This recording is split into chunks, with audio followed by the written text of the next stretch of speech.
I hear all kinds of people having concerns about or have disdain for the government. So part of the fear is that if the government chooses to do something and overstep its bounds and comes to take something, by golly, I will be armed. It was a recent poll said that 64% of Republicans view Trump as a man of faith. And he has been going around basically saying he's been chosen by God. He's borrowing from Christian rhetoric and comparing himself to Jesus. Pastor John Matthews and news exec journalist Mike McIntee return to Democratic Visions for our April edition. Well, John, welcome back. We had a great conversation last time, and since then we've had a lot of stuff happen, and I wanted to talk a little bit about that, but thank you first for coming. Thank you for the invitation. You know, what struck me here in the news recently was one of the presidential candidates is busy pitching Bibles. Send me $60 and I'll send you a Bible, which seems to me just runs afoul of so much of what religion is about. And just, you would think that the religious right here would just be reacting to that and screaming about it. Here's somebody using religion to raise money to run, but that's not the case. Why do you think that is? The mystery is not so much that someone like that presidential candidate would do something different, strange. The mystery for me remains, perhaps you too, is how many people, evangelical or otherwise, how many people take that in and don't sense the irony or the hypocrisy or what's wrong with that.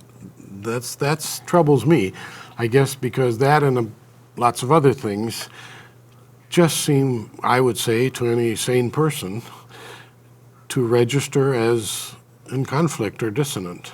So I share your concern. I mean, it's a concern past the observation of why would so many, and I think we talked earlier about statistics. You gave some about how many still support. Go to my notes here for that because I want to get the right number here, but it was a recent poll said that 64% of Republicans view Trump as a man of faith. And he has been going around basically saying he's been chosen by God. He's borrowing from Christian rhetoric and comparing himself to Jesus. These are all things that, I mean, if I were a religious leader, I would be shying away from him, but I'm seeing just this embracing of him going on. And I'm trying to figure out, I mean, I have my own thoughts on that, but I'd like to hear yours on why that is happening. Well, an image that I think of, I have for more than a couple months, and it's a sharp criticism, but the image I think of is Donald Trump as a pimp. And I use that very specifically or calculating, and I mean by that, a pimp in most senses that we use the word is someone who you hire to get what you want, aside from the character of that person. A pimp could be a criminal in the mafia, whatever, but you use them to get what you want. And so the reason I say that about him is these are people who we're talking, who set aside, Christian people who set aside his character or his actions because he at least promises to get them what they want. And so we say, well, he got the judges in the Supreme Court, and so Roe v. Wade was reversed. It seems to be a different issue, or it's not important to those same people that he could give a rat's bottom about the issue of abortion or pro-life. But how don't we see that? And some would say, well, maybe I don't agree with what he fundamentally as a person believes. That's what a pimp is about. I don't believe the same as him, but he's going to get me what we need, and that is a Supreme Court that's lined and will reverse Roe versus Wade. So, I mean, I will point out here that this is not a new development in American politics. This has been going on for decades when you start looking at I mean, all the way back to George Bush running against John McCain and what happened in South Carolina, where the religious right got involved and slandered John McCain. And George Bush didn't say anything about that, and it was all because George Bush had said to Pat Robertson and Bob Jones University, yes, we will get you your judges. And so this is not new, but it feels different, doesn't it? Yeah, I suppose maybe because to some of us, it's so starkly hypocritical and dissonant. We always know that there's power exchanges in the halls of Congress and in the election cycles and the running up to elections. Yeah, there's always some of that. I think this is just one where the behavior and the words and the actions of Donald Trump are so blatantly hypocritical. And then back to your statistics, that some can say that those things don't matter. So yeah, I mean, it's a mystery, and I say a mystery because as much as we think about it, I haven't figured out yet why that large a proportion of people. I would expect 10 or 15% maybe. We're talking about 30 to 40% of this country who sees absolutely no problem with that. Now, you put together what you called here a manifesto, and that sounds really large, but it's actually just really, I read through, it's a statement of just basic religious principles of what a lot of religions believe and a lot of, have, what it's like to be a good person, basically. And you went through, you talked about, how Muslims and how Confucius, Buddha, all these different religions kind of have these things in common. And then you came to some conclusions about that in the realm of today's politics. Can you talk to me about that?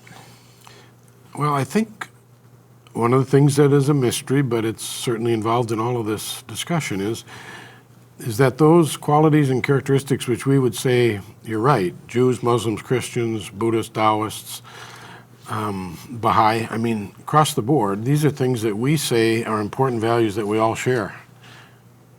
Okay, so on the religious level, Donald Trump does not share those. His words and actions betray that.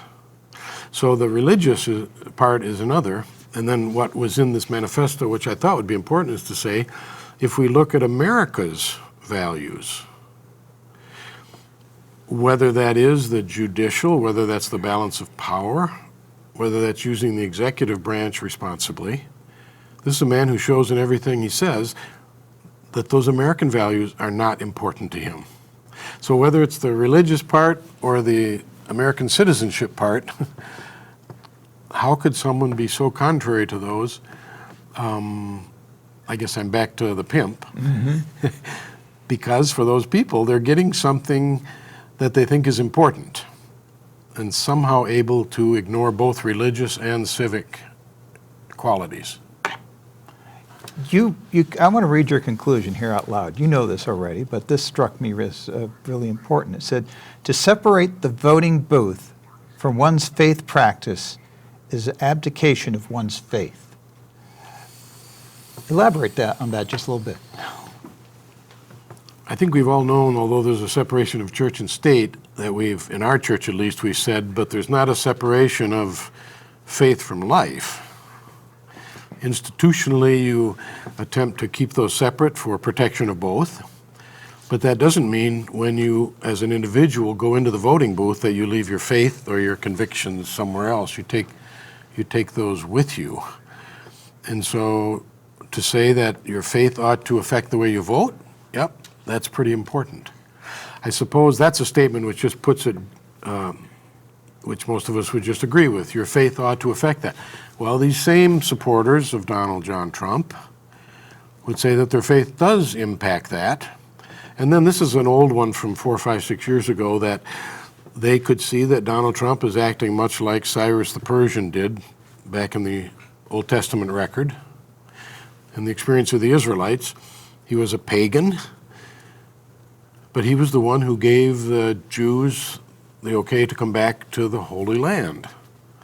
So God used even a corrupt pagan individual to accomplish God's purpose.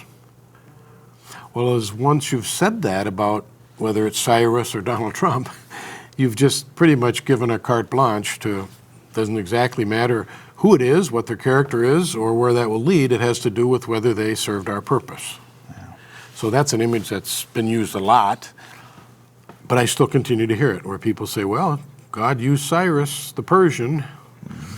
Yeah, he sure did. Therefore, he can certainly use Donald Trump.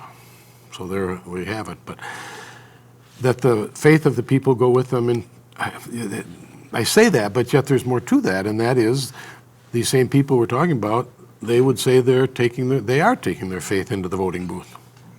Okay. But they see how that plays out differently. So it doesn't end the discussion, let's say. We'll be right back after this. That's good to hear because I've never done this before. Isaiah is a statewide multiracial community organization that represents 500,000 Minnesotans. Including over 100 churches and 40 mosques. 500 child care centers, and over 20 African American barbershops and beauty shops. We organize in cities, suburbs, small towns, and rural areas. In communities that are Black, white, Latino, East African, and mixed race. Our members advance racial equity, rethinking public safety, and the criminal justice system. Making life easier for working families and tackling climate change. Plainly put, we are committed to building a multiracial democracy and a caring economy that is rooted in and accountable to regular Minnesotans. At the heart of our work, we develop people to be leaders in their public life and in their community. That's how we fought for and won housing protection in rural Minnesota towns. 100% clean energy and statewide paid family and medical leave. We achieve more and go further when we do it together. So when a handful of people with power and money use age-old tactics of trying to put wedges between communities. Based on our gender, our race, our age, or how we pray. We've built the resilience over years of organizing to stand together. Build people power. and win things for our communities.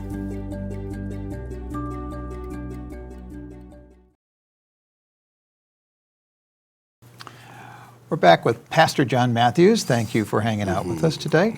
I wanted to change the topic here a little bit, but it's related. One of the things, when we talk about influencing the religious right, we talk about, somebody once told me you got to talk about gays, God, and guns.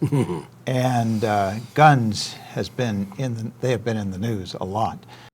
And I bring that up because, one, the Minnesota legislature has been doing a lot of work in that area recently, especially with the recent shooting down in Burnsville. And also, you were down there at the legislature paying attention to this. I'm interested in what you saw and why you were there. Yeah, that was a week ago. And it was a day that they scheduled hearings, Senate hearings, on some of those, on the issues that are before the legislatures right now. Specifically gun storage and something about straw purchases and people's responsibility and legal things related to those issues. So we were there because they were having hearings and bringing expert witnesses. And what brought me there, though, actually, I happened to be a chaplain of the city of Burnsville.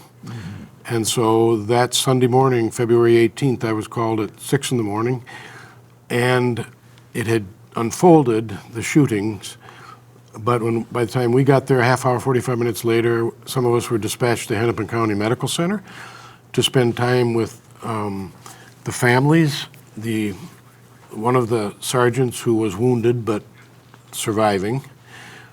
So as chaplains, we were there, and now for the last 3 weeks have spent lots of times with the officers and the people in administration, in law enforcement, in Burnsville, both fire and police. So that was on my mind and my heart, but also my wife is involved, Patty's involved with Moms Demand Action for gun safety. And so they're the ones at those hearings who have the red t-shirts on, and they make a physical presence so that this conversation is being carried out knowing that people who have a deep passion about this are present, like they do with most issues. And so we were down there for that, to overhear the discussion within the Senate subcommittee, the Judicial Committee, before this issue was passed on to another. So it was a fascinating day, but we heard both sides, at least two sides, some who are passionate about this kind of, in the case of straw purchases or gun storage, you get the people witnessing who think it must happen, and then you're going to have the people come in who are on the opposite side. That's the discussion. I mean, this whole discussion here really is getting to the fact that we have people killing people with guns, and that doesn't happen in any other country, at least to the extent that it does here. And I'm going to ask the obvious dumb question is, why are we having this discussion when it's obvious that we need to do something? Why is it so hard to do something? Yeah. You're right. One stark reality is that in our country, we have relatively easier ways to get guns and arm the population. We traveled a couple years ago to Ireland, to England, to Germany, Norway, and Sweden. And for some of us, it's obvious. They have almost zero of these shooting events, and they also have an extremely restrictive policy on possession of guns. So what you just pointed out is absolutely the case, that what distinguishes this country is that we have easier, I'm not saying absolute easy, but it's easier to get guns than most any place else. So that's accounting for, when you say what's the major reason, that's it.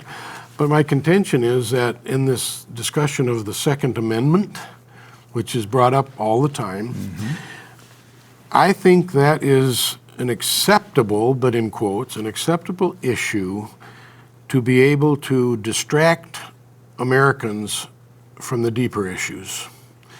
And I say that because that keeps coming up as if that's the real issue, the Second Amendment. Some like it, some don't.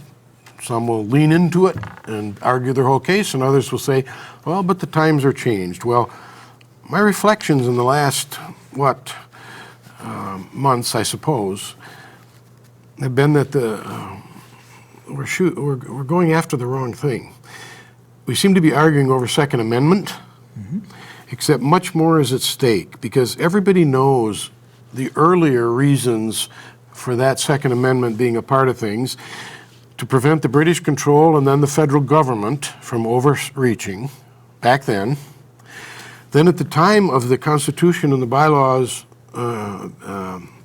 amendments being proposed, the Second Amendment is put in there to bring the southern states with. If they're going to sign this, there's going to be a compromise because the South was so concerned about the federal government having too much power over the states. That's a part of it. And then when it comes into the time of the Civil War, it's very clear that this is to prevent black slave rebellion and insurrection. So those are the historical reasons it was created, and now it was nurtured, and then it was reinforced. And now it brings us down to our context, which is a different context in some ways, but now as of 2008, there's this ruling about saying that that Second Amendment does protect your individual right to ownership, sort of regardless of what the history had to do with. So it is law that they dealt with that individual thing rather than back to the original creation of that, where the individual is a part of the militia and you're protecting the country and those kinds of things. But I think our context would be after 9/11, and then January 6th, and then George Floyd, what those terms mean in those situations, where that has created a fear element, which I think is a deeper cause, which as long as we argue over the Second Amendment, we have to deal with the deeper cause. I want to go back to that because you said fear. And I think fear can change people very quickly. Let's go back to California when there was gun control proposed there, but what triggered it and what got through, even though I think you had Reagan as the governor at that point, was that the Black Panthers armed themselves. And suddenly it was, okay, we fear the people with guns as opposed to we want people to fear us because we have guns. It's that whole otherness. I think you're right on here that fear is what's driving this. So if fear is what's driving it, how do we change the script? How do we make this about not being afraid? I mean, what are your thoughts on that? Well, I think there's three things we're afraid of today, and you mentioned and touched on some of those. I hear all kinds of people having concerns about or have disdain for the government. So part of the fear is that if the government chooses to do something and overstep its bounds and comes to take something, by golly, I will be armed. That's an old issue. That's 250 years old, but the overreach of the government. Second is, I think the fear of blacks and Muslims feeds into this intensely. And so when you have that kind of fear, your question is a good one. If that's a deeper cause rather than just arguing about the Second Amendment, my experience as a pastor, and I think it still goes, I sometimes want to give up all I'm doing to promote this. When you or I get up close and personal and meet, whether it's a black, a Muslim, a Native American, somebody who is other, or if I'm heterosexual, someone who's gay. When I get to know someone personally, it is real hard to maintain those stereotypes like all Muslims are terrorists, or all blacks are rapists, or that ridiculous stuff. But I think you're right that fear element is the controlling thing here. I only know one way, and that's when you get to know people. And again, if you get to know some legislators, it's harder to say that Washington is just a swamp. It's not perfect, but there are a darn good lot of people in Washington, D.C. who are legislating for us about things we think are important. So getting close to is a way that I think of dealing with the fear element. You're talking about dialogue. And I'm going to go back. I did a little documentary about the same-sex marriage law and the fight over it in Minnesota. Yeah. And the way that people fought back against that was to have a dialogue. And I remember one of the lines from one of the people I interviewed, which was, it's hard to hate somebody who you love, that you've had a personal relationship with. And it sounds like what you're talking about is we need more of those kinds of dialogue. We need those more of those kinds of relationships. How do we facilitate that? How do we make that happen? Yeah. Well, I'm sorry to say that the church has, some of the church has done that very well, but that should be the place it happens. Lots of other places, but if it can't happen there, where is it going to happen? Where you bring people together. We often did this in our congregation where we brought in a Muslim imam, Jewish rabbi, and I would be there, and the three of us would talk about some subjects. Everybody, 50 to 75 people would be gathered there, had a new and different appreciation of Jews and Muslims after such a conversation. The church is one, community provides this, education provides this. I think we also probably have to be realistic that you will get certain people hearing things that they've never heard before, and they will be changed. We still will always have those who wouldn't even show up at that because they've already decided.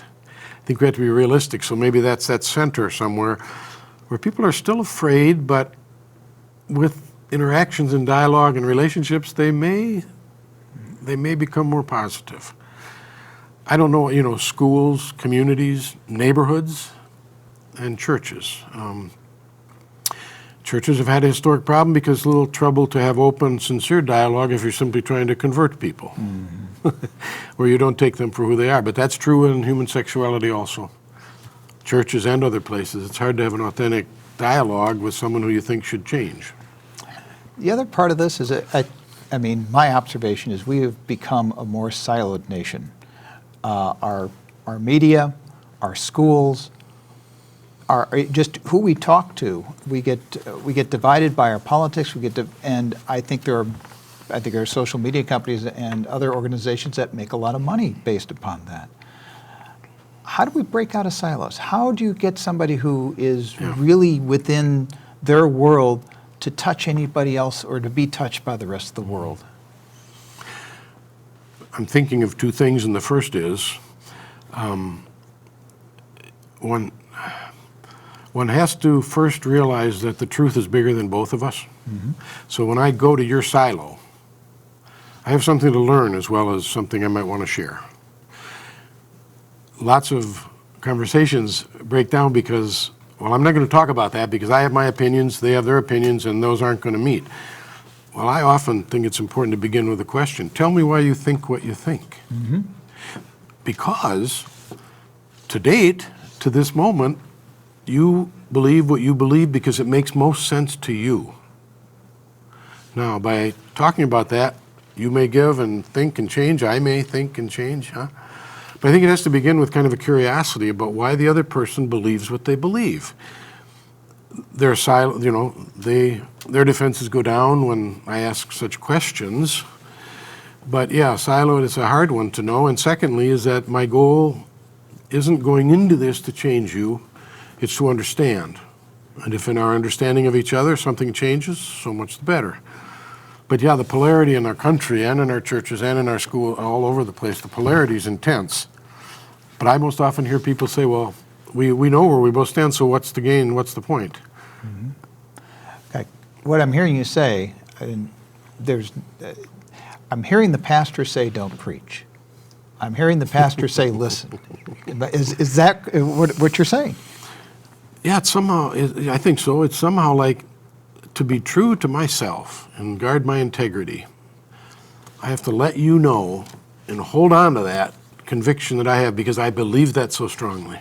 And if we really could believe that the truth is bigger than both of us, I could dare ask you, I don't lose my integrity or lessen my commitment to listen what yours is. Mm-hmm.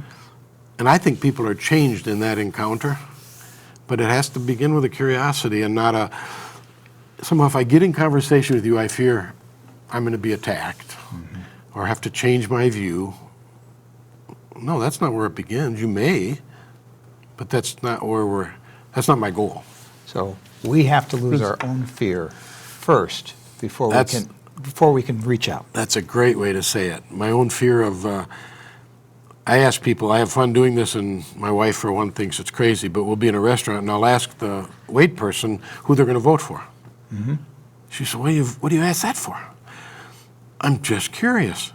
But I can quickly make that person not feel defensive. Yeah. Just tell me what you think, and they do. Rarely does anyone turn that down. But you're right, it is founded on the fact that I'm not afraid that what they say is going to hurt me or undo me. Mm-hmm. No, I'm not afraid of that.